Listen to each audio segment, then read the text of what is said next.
Chapitre 9. Il entra en proférant des jurons effrayants et me surprit au moment que je cachais son fils dans le buffet de la cuisine. Que Ayrton eût à subir la tendresse de bête fauve de son père ou sa rage de fou furieux, il en éprouvait toujours une terreur salutaire. Car dans un cas il courait le risque d'être étouffé sous ses embrassements, dans l'autre celui d'être jeté dans le feu ou lancé contre le mur. Aussi, le pauvre petit être restait-il parfaitement coi partout où il me venait à l'idée de le mettre. « Enfin, je l'ai trouvé !» s'écria Hindley en me tirant en arrière par la peau du cou comme un chien. « Par le ciel et par l'enfer, vous avez juré entre vous de tuer cet enfant. Je comprends maintenant pourquoi je ne le rencontre jamais. Mais avec l'aide de Satan, je vous ferai avaler le couteau à découper, Nelly. »« Il n'y a pas de quoi rire. Je viens de jeter Kenneth, la tête la première, dans le marais du Cheval Noir. Il n'est pas plus difficile d'en expédier deux qu'un, et j'ai besoin de tuer quelqu'un de vous. Je n'aurai pas de repos tant que ce ne sera pas fait. »« Mais je n'aime pas le couteau à découper, monsieur Hindley, répondis-je. Il a servi à préparer les harengs-sorts. Je préférerais être fusillé si cela vous est égal. »« Vous préféreriez être damné et vous le serez. Il n'y a pas de loi en Angleterre qui empêche un homme de tenir sa maison convenablement, et la mienne est abominable. Ouvrez la bouche. » Il tenait le couteau dans les mains et en poussa la pointe entre mes dents. Mais pour ma part, je n'étais jamais bien effrayé de ces divagations. Je crachai, affirmant que le couteau avait un goût détestable et que je ne le prendrais sous aucun prétexte. « Oh !» dit-il en me lâchant. « Je vois que ce hideux petit gredin n'est pas Ayrton. Je vous demande pardon, Nelly. Si c'était lui, il mériterait d'être écorché vif pour ne pas être accouru me dire bonjour et pour hurler comme si j'étais un fantôme. Petit animal dénaturé, viens ici. Je t'apprendrai à abuser un père au cœur trop tendre. Dites donc, ne croyez-vous pas que ce gamin serait mieux avec les oreilles coupées? Cela rend les chiens plus féroces, et j'aime la férocité. Donnez-moi des ciseaux. La férocité et l'élégance. Et puis, c'est une affectation infernale, une vanité diabolique de tenir à nos oreilles. Nous sommes assez ânes sans elles. Chut, enfant, chut. Bon, bon. Mon petit chéri. Allons, essuie tes yeux. Tu es un bijou, embrasse-moi. Quoi? Il ne veut pas? Embrasse-moi, Ayrton. Le diable t'emporte. Embrasse-moi. Pardieu, comme si j'allais élever un pareil monstre. Aussi sûr que je vis, je vais tordre le cou à ce marmot. Le pauvre Ayrton poussait des cris et se débattait de toutes ses forces dans les bras de son père. Il redoubla ses hurlements quand Hindley l'emporta en haut de l'escalier et le tint suspendu par-dessus la balustrade. Je lui criai que la peur allait donner des convulsions à l'enfant et me précipitai pour porter secours à celui-ci. Comme j'arrivais près d'eux, Hindley se penchait sur la rampe pour écouter un bruit en bas. Il oubliait presque ce qu'il avait dans les bras. « Qui est là ?» demanda-t-il en entendant quelqu'un approcher du pied de l'escalier. Je me penchai aussi dans l'intention de faire signe à Heathcliff, dont j'avais reconnu le pas, de ne pas avancer. Au moment que je quittai Ayrton de l'œil, l'enfant fit un effort brusque, se dégagea des mains négligentes qui le retenaient et tomba. À peine avions-nous eu le temps de tressaillir d'horreur que déjà nous voyions que le petit malheureux était sain et sauf. Heathcliff était arrivé en bas juste à l'instant critique. D'un mouvement instinctif, il l'arrêta au vol et, le mettant sur ses pieds, regarda en l'air pour découvrir l'auteur de l'accident. Un avare qui s'est débarrassé pour 5 shillings d'un bon billet de loterie et qui découvre le lendemain qu'il a perdu au marché 5000 livres n'aurait pas l'air plus décontenancé que Heathcliff quand il aperçut en haut la silhouette de M. Earnshaw. Son visage refléta, plus clairement que n'eussent pu l'exprimer des paroles, l'intense angoisse de s'être fait lui-même l'instrument de l'opposition à sa vengeance. S'il eût fait nuit, je crois qu'il aurait essayé de réparer son erreur en écrasant le crâne de Ayrton sur les marches. Mais nous avions été témoins du sauvetage et j'étais déjà en bas, pressant sur mon cœur l'enfant dont j'avais la charge précieuse. Hindley descendit plus posément, dégrisé et confus. « C'est votre faute, Hélène, dit-il. Vous auriez dû le tenir hors de ma vue. Vous auriez dû me le retirer. Est-il blessé ?»« Blessé ?» m'écriai-je en colère. « S'il n'est pas tué, il en restera idiot. Oh, je m'étonne que sa mère ne sorte pas de sa tombe pour voir ce que vous faites de lui. Vous êtes pire qu'un païen. Traitez de cette façon votre chair et votre sang. » Il essaya de toucher l'enfant qui, en se sentant avec moi, avait aussitôt cessé ses sanglots de terreur. Mais, au premier doigt que son père posa sur lui, il recommença de crier de plus belle et se débattit comme s'il allait entrer en convulsion. « Ne le touchez pas, repris-je. Il vous hait. Tout le monde vous hait. Voilà la vérité. Une heureuse famille que vous avez là, et un bel état que celui auquel vous êtes arrivé. J'arriverai à mieux encore, Nelly, ricana cet homme égaré, recouvrant toute sa dureté. À présent, allez-vous-en et emportez-le. Et toi, Heathcliff, écoute-moi. Mets-toi bien hors de ma portée et que je ne t'entende pas.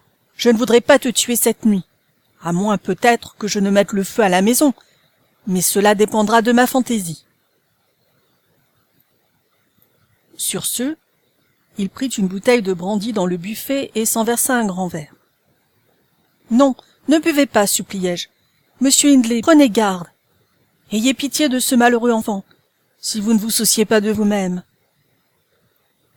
N'importe qui vaudra mieux pour lui que moi-même, répondit-il. »« Ayez pitié de votre âme, dis-je, en essayant de lui arracher le verre de la main. »« Moi, au contraire, j'aurai grand plaisir à l'envoyer à la perdition pour punir son créateur, » s'écria le blasphémateur. « Voilà pour sa cordiale damnation. » Il avala la liqueur et nous ordonna avec impatience de disparaître, en achevant sa sommation par une suite d'horribles imprécations, trop affreuses pour que je les répète ou même que je m'en souvienne.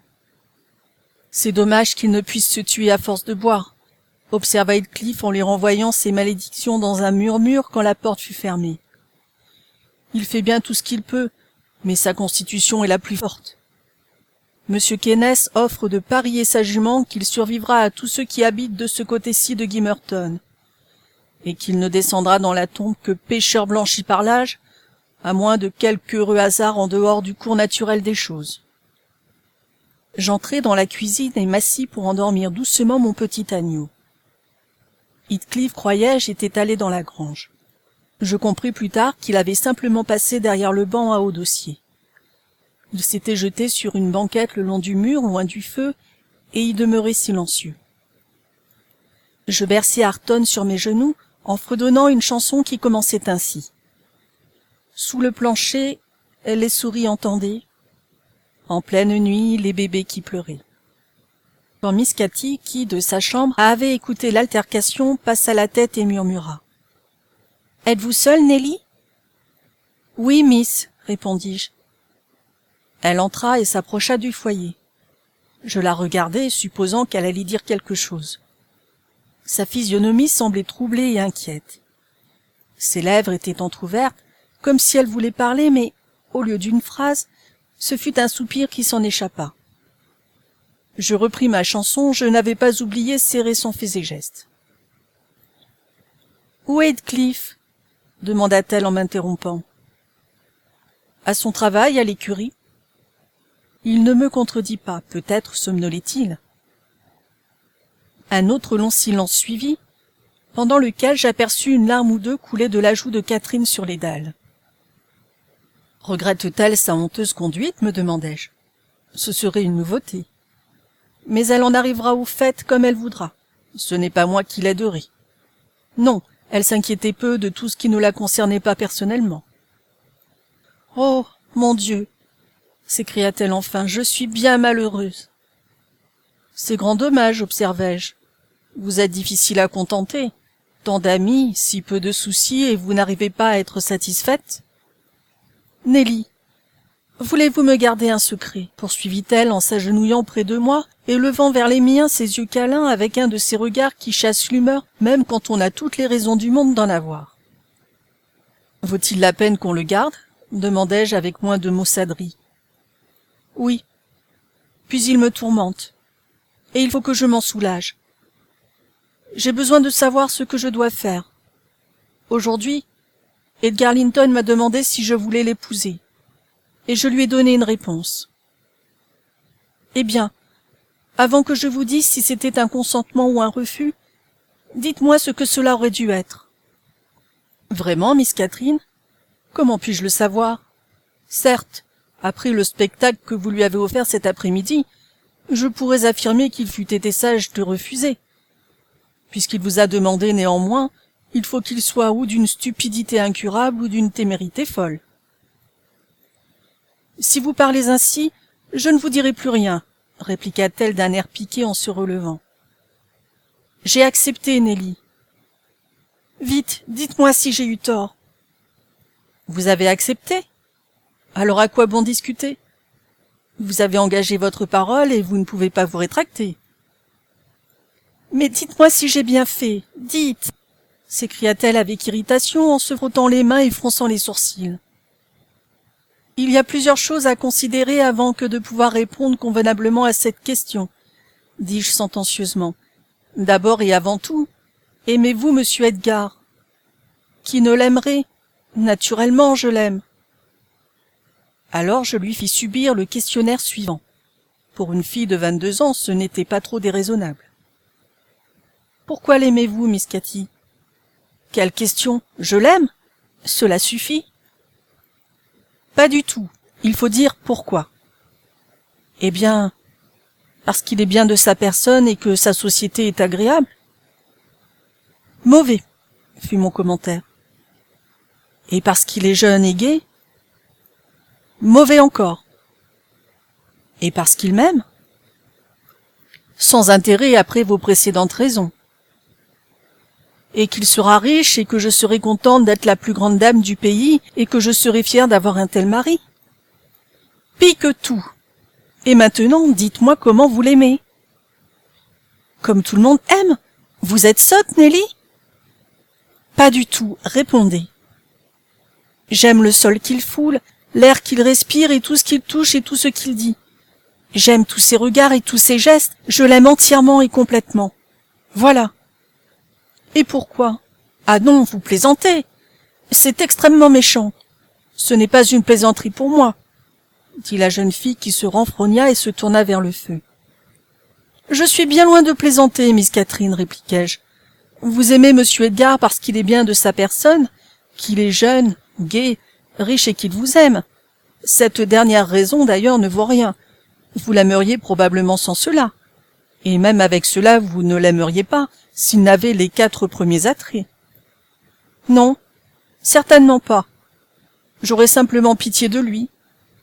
Je le détesterais peut-être s'il était laid et rustre. Mais il y a beaucoup d'autres jeunes gens bien tournés et riches de par le monde, mieux tournés peut-être et plus riches que lui. Qu'est-ce qui vous empêcherait de les aimer? S'il y en a, ils ne sont pas sur mon chemin. Je n'ai pas rencontré le pareil d'Edgar. Il peut se faire que vous le rencontriez, et puis il ne sera pas toujours beau et jeune, et il peut n'être pas toujours riche. Il l'est pour le moment, et je n'ai à m'occuper que du présent.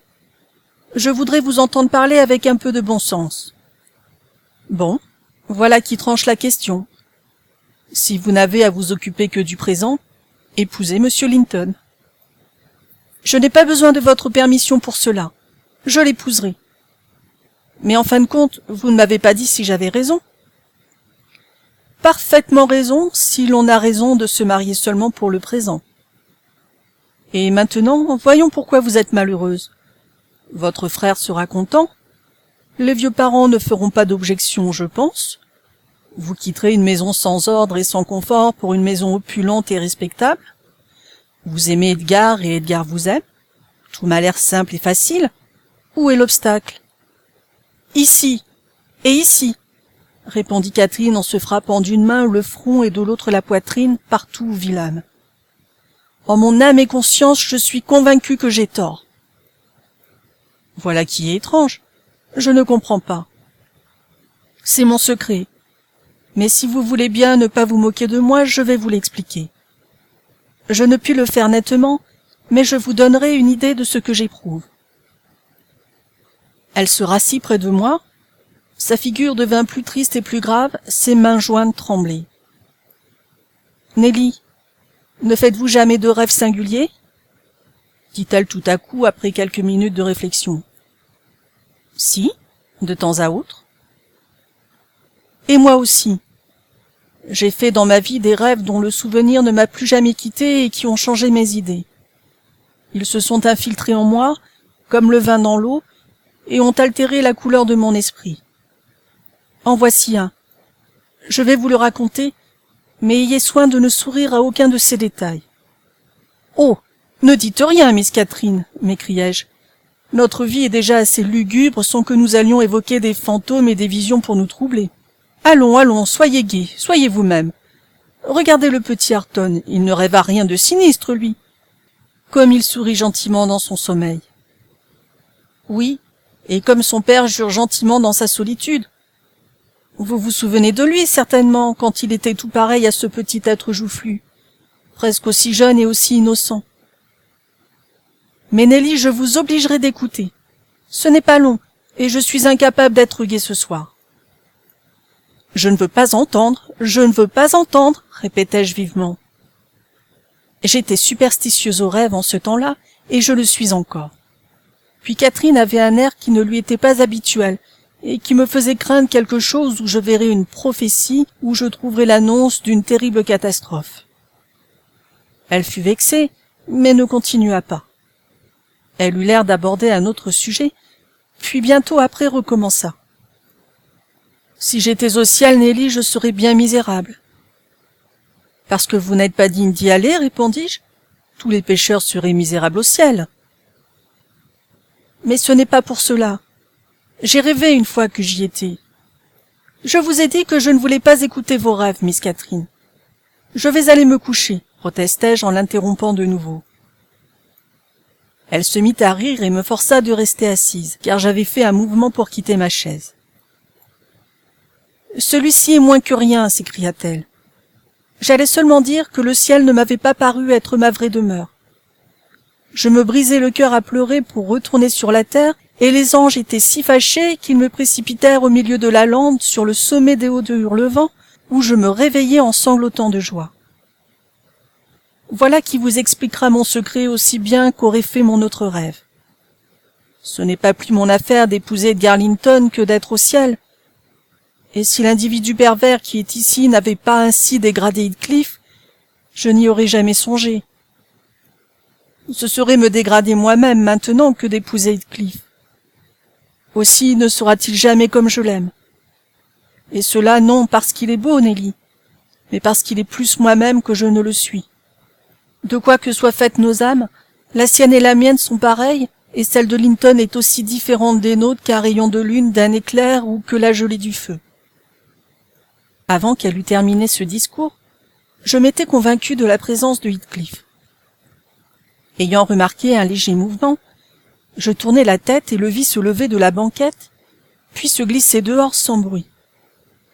Il avait écouté jusqu'au moment où il avait entendu Catherine dire qu'elle se dégradait en l'épousant, et n'était pas resté pour en entendre davantage. Le dossier du grand banc empêcha ma compagne, assise par terre, de remarquer sa présence et son départ. Mais je tressaillis et lui fis « Chut !»« Qu'y a-t-il » demanda-t-elle en regardant nerveusement autour d'elle. « Joseph est là, répondis-je. J'avais saisi à point nommé le roulement de sa charrette sur la route. Heathcliff va rentrer avec lui. Je me demande s'il ne serait pas à la porte en ce moment. Oh, il n'aurait pas pu m'entendre de la porte. Donnez-moi Ayrton, tandis que vous préparerez le repas et, quand ce sera prêt, invitez-moi à souper avec vous. J'ai besoin de tromper ma conscience troublée et de me persuader que Heathcliff n'a aucune idée de tout cela. Il n'en a aucune, n'est-ce pas? Il ne sait pas ce que c'est que d'être amoureux. Je ne vois pas de raison pour qu'il ne le sache pas aussi bien que vous, et si c'est vous qui l'a choisi, il sera l'être le plus infortuné qui soit jamais venu au monde. Du jour que vous deviendrez Miss Linton, il perdra amitié, amour, tout. Avez-vous songé à la manière dont vous supporterez la séparation, et dont lui supportera d'être tout à fait abandonné sur cette terre? Lui? Tout à fait abandonné? Nous séparer, s'écria-t-elle avec indignation. Qui nous séparerait, je vous prie? Celui-là aurait le sort de Milon de Crotone. Aussi longtemps que je vivrai, Hélène, aucun mortel n'y parviendra. Tous les Linton de la terre pourraient être anéantis avant que je consente à abandonner Heathcliff. Oh, ce n'est pas ce que j'entends, ce n'est pas ce que je veux dire. Je ne voudrais pas devenir Miss Linton à ce prix-là. Il sera pour moi tout ce qu'il a toujours été. Edgar devra se défaire de son antipathie et le tolérer tout au moins. Il le fera quand il connaîtra mes vrais sentiments pour Heathcliff. Nelly, je le vois maintenant. Vous me considérez comme une misérable égoïste. Mais n'avez-vous jamais eu la pensée que, si Heathcliff et moi nous marions, nous serions des mendiants? Tandis que, si j'épouse Linton, je puis aider Heathcliff à se relever et le soustraire au pouvoir de mon frère. Avec l'argent de votre mari, Miss Catherine, vous ne le trouverez pas aussi souple que vous y comptez. Bien que ce ne soit guère à moi d'en jurer, il me semble que c'est le plus mauvais motif que vous ayez encore allégué pour devenir la femme du jeune Linton. Pas du tout, c'est le meilleur. Les autres n'intéressaient que la satisfaction de mes caprices et aussi celle d'Edgar. Mais celui-là intéresse quelqu'un qui réunit en sa personne tout ce que je ressens pour Edgar et pour moi-même. C'est une chose que je ne puis exprimer. Mais sûrement vous avez, comme tout le monde, qu'il doit y avoir en dehors de vous une existence qui est encore vôtre. À quoi servirait que j'eusse été créée si j'étais tout entière contenue dans ce que vous voyez ici? Mes grandes souffrances dans ce monde ont été les souffrances de Heathcliff. Je les ai toutes guettées et ressenties dès leur origine. Ma grande raison de vivre, c'est lui. Si tout le reste périssait et que lui demeurât, je continuerais d'exister. Mais si tout le reste demeurait et que lui fût anéanti, l'univers me deviendrait complètement étranger. Je n'aurais plus l'air d'en faire partie. Mon amour pour Linton est comme le feuillage dans les bois. Le temps le transformera, je le sais bien, comme l'hiver transforme les arbres. Mon amour pour Heathcliff ressemble aux rochers immuables qui sont en dessous, source de peu de joie apparente, mais nécessité. Nelly, je suis Heathcliff. Il est toujours dans mon esprit. Non comme un plaisir, pas plus que je ne suis toujours un plaisir pour moi-même, mais comme mon propre être. Ainsi, ne parlez plus de notre séparation. Elle est impossible et... Elle s'arrêta et se cacha le visage dans les plis de ma robe. Mais je la repoussai violemment. Sa folie avait mis ma patience à bout. Si je puis tirer un sens de tous vos non-sens, Miss, dis-je, ils ne font que me convaincre que vous ignorez les devoirs qu'on assume en se mariant, ou bien que vous êtes une fille pervertie et sans principe. Mais ne m'importunez plus avec d'autres secrets. Je ne promets pas de les garder. Vous garderez celui-là, demanda-t-elle vivement. Non, je ne promets rien, répétai-je. Elle allait insister quand l'entrée de Joseph mit fin à notre conversation. Catherine transporta son siège dans un coin et dorlota Hareton pendant que je préparais le souper. Quand il fut prêt, Joseph et moi commençâmes à disputer pour savoir qui se chargerait de porter à manger à M. Hindley. La question fut tranchée quand tout fut presque froid. À ce moment, nous convîmes de le laisser venir demander lui-même s'il désirait quelque chose, car nous craignions particulièrement de paraître devant lui quand il était resté quelque temps seul. « Et comment que ce propre à rien y n'est pas qu'au revenu des champs à cette heure ici? Qu'est-ce fait, ce grand feignant ?» demanda le vieillard en cherchant des yeux Heathcliff. « Je vais l'appeler, dis-je. Il est dans la grange, j'en suis sûr. » Je sortis et j'appelai, mais n'obtins pas de réponse. En revenant, je chuchotai à l'oreille de Catherine qu'il avait certainement entendu une bonne partie de ce qu'elle avait dit, et je lui racontai comment je l'avais vue quitter la cuisine juste au moment qu'elle se plaignait de la conduite de son frère envers lui. Elle sauta debout tout alarmée, jeta Hareton sur le banc et courut chercher elle-même son amie, sans prendre le temps de se demander pourquoi elle était si bouleversée, ni en quoi ses paroles pouvaient avoir affecté Heathcliff. Elle fut absente si longtemps que Joseph proposa de ne pas continuer d'attendre. Il conjectura finalement qu'il restait dehors pour éviter de subir son interminable bénédicité. Ils étaient assez mauvais pour être capables de toutes les vilaines manières, affirma-t-il. À leur intention, il ajouta ce soir-là une prière spéciale à son habituelle supplication d'un quart d'heure avant chaque repas, et il en aurait encore ajouté une autre à la fin des grâces, si sa jeune maîtresse ne s'était précipitée sur lui en lui ordonnant en hâte de descendre sur la route en courant, de découvrir Heathcliff en quelque endroit qu'il rôdât et de le faire aussitôt rentrer. « J'ai besoin de lui parler, il faut que je lui parle avant de monter, dit-elle. La barrière est ouverte. Il est quelque part trop loin pour entendre, car il n'a pas répondu, bien que j'ai crié de toutes mes forces du haut du parc à moutons. » Joseph commença par faire des objections. Mais elle prenait la chose trop à cœur pour supporter la contradiction. Il se décida à mettre son chapeau sur sa tête et à partir en bougonnant. Pendant ce temps, Catherine marchait de long en large. « Je me demande où il est, s'écria-t-elle.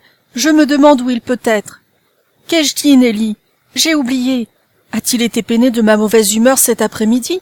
Mon Dieu, dites-moi ce qui a pu le fâcher dans mes paroles. Je voudrais bien qu'il revînt. Je le voudrais bien. » « Que voilà du bruit pour rien, répondis-je, quoique assez inquiète moi-même. Vous vous effrayez de bien peu de choses. Il n'y a vraiment pas lieu de s'alarmer beaucoup parce que Heathcliff s'est offert une promenade au clair de lune ou parce qu'il est couché dans le grenier à foin de trop mauvaise humeur pour nous parler. Je parierais qu'il est caché par là.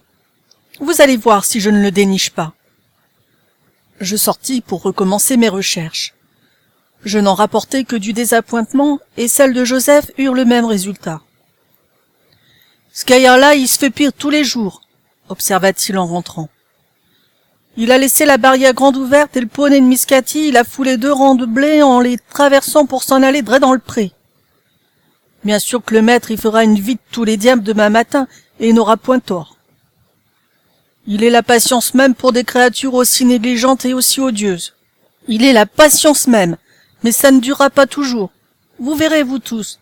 Faudrait pas le mettre hors de lui. Oh, mais non. »« Avez-vous trouvé Heathcliff, Anne que vous êtes ?» interrompit Catherine.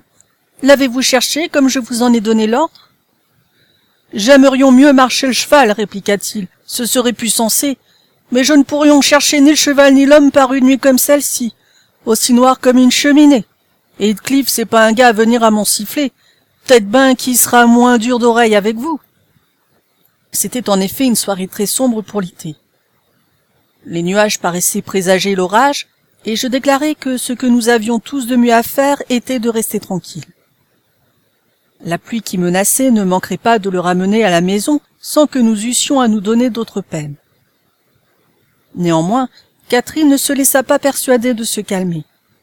Elle continua d'aller et venir de la barrière à la porte de la maison dans un état d'agitation qui ne lui permettait pas de repos.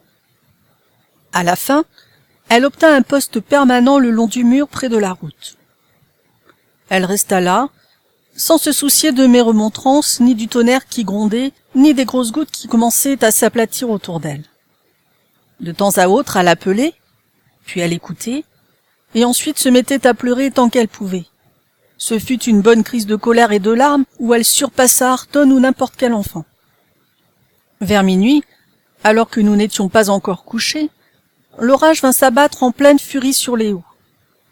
L'ouragan et le tonnerre faisaient rage et, sous l'effet du vent ou de la foudre, un arbre se fendit en deux à l'angle de la maison. Une énorme branche fut précipitée en travers du toit et démolit une partie du corps de la cheminée de l'est, en envoyant une pluie de pierres et de suie dans le foyer de la cuisine. Nous crûmes que la foudre était tombée au milieu de nous. Joseph s'affaissa sur les genoux, priant le Seigneur de se souvenir des patriarches Noé et Lot, et, comme autrefois, d'épargner les bons tout en frappant les impies. J'eus moi aussi un peu le sentiment que ce devait être un jugement à notre adresse. Le Jonas, dans mon esprit, était Monsieur Earnshaw, et je secouai le bouton de la porte de sa tanière pour m'assurer qu'il était encore vivant. Il répondit assez distinctement, d'une manière qui provoqua chez mon compagnon un renouveau de vocifération encore plus bruyante, à l'effet de solliciter une distinction bien nette entre les bons chrétiens comme lui et les pécheurs comme son maître. Mais la tempête passa en 20 minutes, nous laissant tous indemnes, à l'exception de Cathy qui fut complètement trempée par suite de son obstination à refuser de se mettre à l'abri et à rester dehors sans chapeau et sans châle pour recevoir autant d'eau qu'en purent absorber ses cheveux et ses vêtements. Elle rentra enfin et s'étendit sur le banc, mouillée comme elle l'était, le visage tourné vers le dossier et caché dans ses mains. « Voyons, miss, » m'écriai-je en lui touchant l'épaule. « Vous n'avez pas juré d'attraper la mort, j'espère. Savez-vous l'heure qu'il est ? 00:30. Allons, venez vous coucher. Il est inutile d'attendre plus longtemps cet absurde garçon. Il sera allé à Gimmerton et il va y rester maintenant. Il a bien dû penser que nous n'aurions pas veillé pour lui si tard, ou du moins, il a dû penser que seul M. Hindley aurait été encore debout, et il a préféré éviter de se voir ouvrir la porte par le maître. « Non, non, il n'est point à Gimmerton, dit Joseph. Il serait point étonnant qu'il soit au fond d'une fondrière. Cette visitation céleste n'a pas été pour rien. Et je vous conseillons de faire attention, miss. Ce sera votre tour la prochaine fois. Le ciel soit loué pour toutes choses. Tout conspire au bien de ceux qui sont élus et soustraits au contact de la racaille. Vous savez ce que l'Écriture est dit. » Il se mit à citer différents textes en nous renvoyant aux chapitres et aux versets où nous pourrions les trouver. Après avoir vainement supplié l'obstinée jeune fille de se lever et d'enlever ses vêtements mouillés, je l'ai laissée, lui prêchant, elle grelottant, et je m'en allai au lit avec le petit Hareton, qui dormait aussi profondément que si tout le monde en eût fait autant autour de lui. J'entendis Joseph lire encore un moment, puis je distinguai son pas long sur l'échelle et je m'endormis. En descendant un peu plus tard que de coutume, je vis à la lueur des rayons du soleil qui filtraient à travers les fentes des volets, Miss Catherine toujours assise près de la cheminée. La porte de la salle était ouverte. La lumière pénétrait par les fenêtres qui n'avaient pas été fermées. Hindley venait d'en sortir et se tenait debout devant le foyer de la cuisine, hagard et somnolent. « Qu'as-tu, Cathy » disait-il au moment que j'entrai. « Tu as l'air aussi lugubre qu'un petit chat noyé. Pourquoi es-tu si abattue et si pâle, mon enfant ?»« J'ai été mouillée, » répondit-elle avec hésitation. « Et j'ai eu froid. Voilà tout. »« Oh, elle est insupportable !» m'écriai-je en voyant que le maître était à peu près de sang-froid. « Elle est restée plantée sous l'averse d'hier soir et elle a passé toute la nuit ici sans que j'aie pu la faire bouger. » Monsieur Earnshaw nous regarda avec surprise. « Toute la nuit ?» répéta-t-il. « Qu'est-ce qui l'a empêché d'aller se coucher ? Pas la crainte du tonnerre, certainement.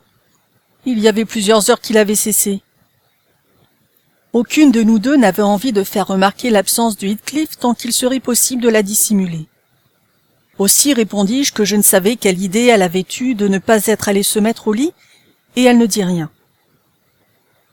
La matinée était fraîche, j'ouvris la fenêtre, et aussitôt la pièce se remplit des douces senteurs du jardin. Mais Catherine m'appela d'un ton grognon. « Hélène, fermez la fenêtre, je grelotte. » Et ses dents claquaient tandis qu'elle se pelotonnait le plus près possible des tisons presque éteints. « Elle est malade, dit Hindley en lui prenant le poignet. Je suppose que c'est la raison pourquoi elle n'a pas voulu aller se coucher. Le diable l'emporte. Je ne veux pas être encore ennuyée par une nouvelle maladie ici. Pourquoi t'es-tu mise à la pluie ? » « Et courez après les gars comme d'ordinaire, » croissa Joseph qui profita de notre hésitation pour faire intervenir sa mauvaise langue. « Si j'étions que de vous, maître, je lui fermerions la porte au nez à tous, tout doucement et tout simplement. Vous ne pouvez point vous en aller une journée sans que ce chat de Linton y vienne se glisser ici. Et Miss Nelly, en v'là une belle fille. Elle se met aux aguets dans la cuisine, sitôt que vous entrez par une porte, Linton y sort par l'autre. Et alors notre grande dame, elle va faire sa cour de son côté. C'est une jolie conduite, rôder dans les champs à minuit passé avec cet affreux démon, ce bohémien Heathcliff. Ils croient que je suis aveugle, mais je ne le sont point, non, point du tout. J'en vu le jeune Linton arriver et partir, et je vous en vu. Tous, trop à rien, sale sorcière, vous précipitez dans la salle, à la même minute où vous avez entendu les pas du cheval du maître claquer dessus la route. « Silence ! Écouteurs aux portes !» cria Catherine. « Pas de ces insolences devant moi. Edgar Linton est venu hier par hasard, Hindley, et c'est moi qui lui ai dit de s'en aller parce que je savais que tu n'aurais pas aimé à le rencontrer dans l'état où tu étais. »« Tu mens, Cathy, sans aucun doute, » répondit son frère, « et tu es d'une bêtise sans nom. Mais peu m'importe Linton pour le moment. Dis-moi, n'étais-tu pas avec Heathcliff la nuit dernière ? Dis-moi la vérité maintenant. Tu n'as pas à craindre de lui nuire. » Quoique je le déteste autant que jamais, il m'a rendu il n'y a pas longtemps un service tel que j'aurais scrupule de lui tordre le cou.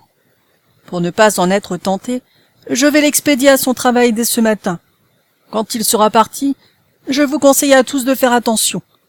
Je n'en aurai que plus d'humeur à votre disposition. Je n'ai pas vu Heathcliff la nuit dernière, répondit Catherine en se mettant à pleurer amèrement. Et si tu le mets à la porte, je m'en irai avec lui.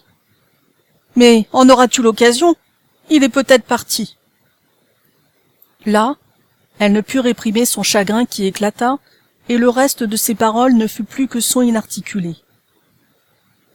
Hindley versa sur elle un torrent d'injures méprisantes et lui dit d'aller sur-le-champ dans sa chambre, sans quoi il lui fournirait de bonnes raisons de pleurer. Je l'obligeai d'obéir et je n'oublierai jamais la scène qu'elle fit quand nous fûmes remontés. J'en fus épouvanté. Je crus qu'elle devenait folle et je dis à Joseph de courir chercher le docteur. C'était un commencement de délire. Monsieur Kenneth, dès qu'il la vit, la déclara dangereusement malade. Elle avait une fièvre.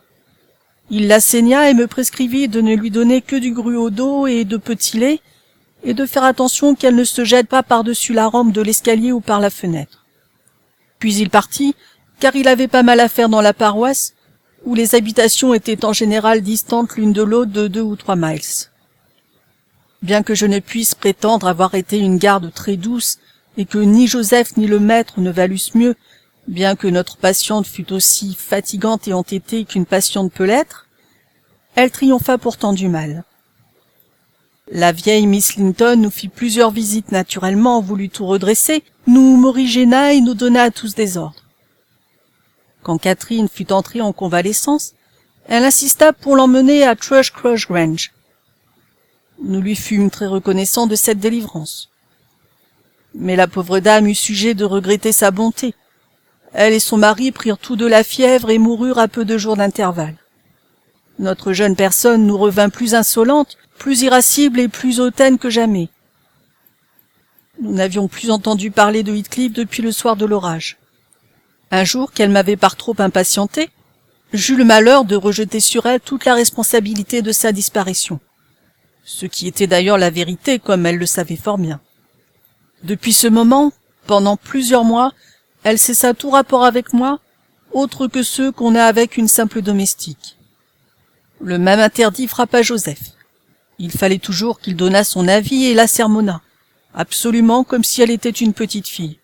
Or, elle se regardait comme une femme, comme notre maîtresse, et elle pensait que sa récente maladie lui donnait le droit d'être traitée avec considération. Puis le docteur avait dit qu'elle ne supporterait pas la contrariété. On devait la laisser faire à sa guise, et ce n'était rien de moins qu'un meurtre à ses yeux de prétendre lui résister ou la contredire. Elle se tenait à l'écart de M. Earnshaw et de ses compagnons. Prudent par les menaces d'accès qui accompagnaient souvent ses colères, son frère lui accordait tout ce qui lui prenait fantaisie de demander et en général évitait d'exciter son caractère emporté. Il était plutôt trop indulgent à ses caprices, non par affection, mais par orgueil. Il désirait vivement de lui voir apporter de l'honneur à la famille par une alliance avec les Linton et, pourvu qu'elle le laissât tranquille, elle pouvait bien nous piétiner comme des esclaves, il n'en avait cure. Edgar Linton, comme tant d'autres l'ont été avant lui et le seront après lui, était aveuglé. Il se crut l'homme le plus heureux du monde, le jour qu'il la conduisit à la chapelle de Gimmerton, 3 ans après la mort de son père. Bien à contre-cœur, je me laissai persuader de quitter Hurlevent et de la suivre ici. Le petit Arton avait à peine 5 ans, et je venais de commencer à lui apprendre ses lettres. Notre séparation fut triste, mais les larmes de Catherine eurent plus d'empire que les nôtres. Quand je refusai de partir et qu'elle vit que ses prières ne m'ébranlaient pas, elle alla se lamenter auprès de son mari et de son frère. Le premier offrit des gages magnifiques, l'autre m'ordonna de faire mes paquets. Il n'avait plus besoin de femme dans la maison, dit-il, maintenant qu'il n'y avait plus de maîtresse. Quant à Arton, le pasteur se chargerait bientôt de lui. Ainsi, je n'eus pas d'autre parti à prendre que de faire ce qu'on m'imposait. Je déclarai à mon maître qu'il ne se débarrassait de tout ce qu'il y avait de convenable dans la maison que pour courir un peu plus vite à sa ruine. J'embrassai Arton et lui dis adieu, et depuis lors il a été pour moi un étranger. C'est une chose étrange à penser, mais je ne doute pas qu'il n'ait tout oublié d'Elendine et n'ignore qu'il était pour elle et qu'elle était pour lui plus que le monde entier. À cet endroit de son récit, ma femme de charge est venue à jeter un coup d'œil sur la pendule de la cheminée et a été stupéfaite en voyant les aiguilles marquer 1h30. Elle n'a pas voulu entendre parler de rester une seconde de plus. À vrai dire, je me sentais moi-même disposé à remettre la suite de l'histoire. Maintenant qu'elle a disparu pour reposer et que j'ai encore médité pendant 1 heure ou 2, je vais rassembler mon courage pour aller me coucher aussi, en dépit d'une douloureuse paresse de la tête et des membres.